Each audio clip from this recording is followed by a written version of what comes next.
Niyə Allah Azza və Cəllə şirkə böyük zülüm dedi? Ona görə ki, zülüm aid olan bir şeyi başqa bir yerə qoymaq. Deməli, şirk insanı əbədi saadət yurdu olan cənnətdən məhrum etməkdir.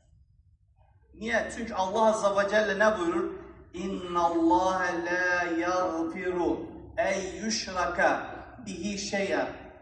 Kim Allaha bir şeyi ortaq qoşarsa, Allah Azza və Cəllə onu əfv eləməz.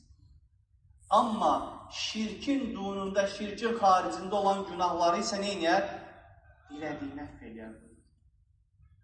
Ona görə övladlarımıza öyrədəcəyimiz ilk şey tövhid olmalıdır.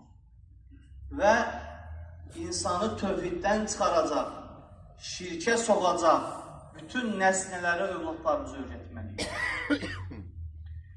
Ayətin arxasında Allah Azza və Cəllə belə buyurur. وَوَصَّيْنَا الْإِنسَانَ بِوَالِدَيْهِ حَمَلَتْهُ أُمُّهُ وَهْنًا عَلَى وَهْنٍ وَفِصَالُهُ فِي عَامَيْنِ أَنِ اشْكُرْ لِي